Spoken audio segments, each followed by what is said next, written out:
Hello, welcome to Redmen TV. Some breaking news. Liverpool have accepted a £15 million bid from Bournemouth for Jordon Ibe. Now, we did the Daily News show this morning. We didn't feature that story because it was only being reported on by the scum. So we thought, oh no, that'll be a massive load of bollocks. But as it turns out, no, it's true. Liverpool Echo reporting it now. James Pearce reporting it. So yeah, Liverpool have gone down that route. It's very strange. We've just filmed the Liverpool Transfer Roundup show, which will be on the website later on this afternoon, early evening. And we talked a lot about this as like a what if, because obviously we didn't trust the source at the time or what have you. All that conversation is still valid, and I don't want to tread too much over that. I'm going to be asking for your thoughts and getting some of your tweets in a moment. But £15 million for Jordon Ibe.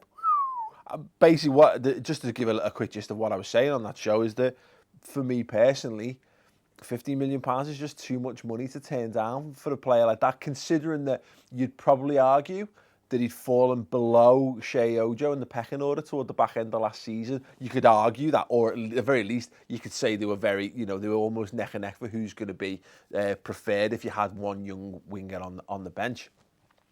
So you're not getting, no one's bidding £15 million for Shea Ojo. It's as simple as that. But £15 million for Ibe. And if Liverpool are smart and they can add a buyback clause in there, I don't know how feasible that is. That is an incredible, if that's like 20 million or something like that, is an incredible piece of business for Liverpool for a player who hasn't lived up to the potential. And look, he's got it. I think he's a terrific player in potential, but his problem is he's in Sterling's shadow to some extent, and that's a very difficult thing to do because Raheem Sterling is literally this big. But that being said, there was a lot of pressure on him last summer to fill Sterling's boots, and he didn't do that. I think he only scored 1 goal and got 2 assists, or it might be the other way around, in 27 appearances in the Premier League last season, which is, even though he's young, is not. I just don't think that's a good enough return. I think everyone knows he should have had more goals in him. But yeah, you wanted to see him do a little bit more, kick on a little bit more, be a bit braver. And I don't know whether that was just because he was mismanaged toward the end of his time under Brendan Rodgers or what. I don't have the answer to that. But let's get your thoughts on the potential transfer. Anyway, Boo Knight, Liverpool 26988. If Jordon Ibe is leaving, does this mean Klopp will give Lazar Markovic a chance, or do you think he'll buy someone else? Again, something we discussed on the Transfer Roundup show on the redmentv.com for the last 2 weeks is. And particularly, I think we actually did this on the pre-season preview as well. For me, Marovic. In fact, we did do this as another fantastic show for you. There's just loads of fantastic shows. We did this about Marovic. He's got a few games now to he's got time in training and pre-season friendly games to have a proper look at Lazar Markovic. At the minute, like, you look at it, I said what we're going to have with some of the players at the club, there's going to be a tipping point on how much game time they're going to have to be able to maintain their value / improve as footballers compared to how much money someone might bid for them. And at the minute, let's say hypothetically, you've got a world where Ojo, Ibe, Kent, Marovic are playing for 2 places in the Liverpool squad. At the minute, I don't think you're going to struggle to get a £15 million bid in for. You might get 15 million for Marovic. Well, Liverpool don't necessarily need the money, but they need to have players. They need to have good players, and it might be a case of, look, £15 million for Ibe, or you might struggle to get 15 million for Marovic. I don't know. If I had to keep one of the two of them, I'd probably keep Marovic, and so maybe it's that kind of scenario. But I think we'll see in the coming days and weeks what happens. We've had very little to do with Marovic. Of course, we had nothing to do with Ibe. So yeah, we'll obviously watch this space when we know more on that. But I hope Marovic proves himself, because be arsed. I'd rather have the player and have him be good than have to go out and buy someone else. I know that's exciting, getting new players in and what have you, but it comes with an added pressure, having to integrate, having to get to know his teammates, etc. Melbourne Cop at Cop_Goon. Now that Stevie G and Luis Suarez gone, it matters little to me who stays and who goes. Yeah, I kind of feel like that too, if I'm honest, mate. I don't really get that bothered by them anymore.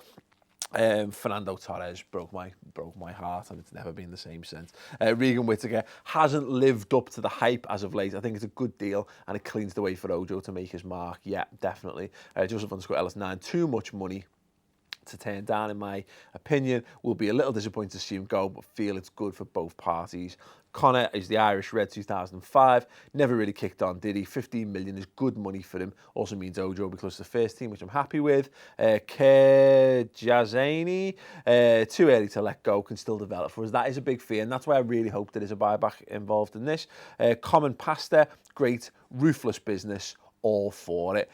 Yeah, and that too, to be perfectly honest, you know, Liverpool not messing around in this transfer window. And you might say, oh, they're not getting the players in or what have you, but given that we don't have European football, we don't need 22 absolute, like, you know, nailed on senior age and level first team players. We need like 15 or 16 and then some really, really good, promising kids to support around that. So, you know, in terms of how we're holding on, right, and we're not being held to ransom, you know, we're getting good money in for players by the looks of it, you know, on the way out. Fantastic. That's exactly what I want to see, because it's all part of the same thing. You know, if we want Liverpool to be a success, you know, they have to live within the means. We're not a Man City, we're not a Man United, we're not a Chelsea.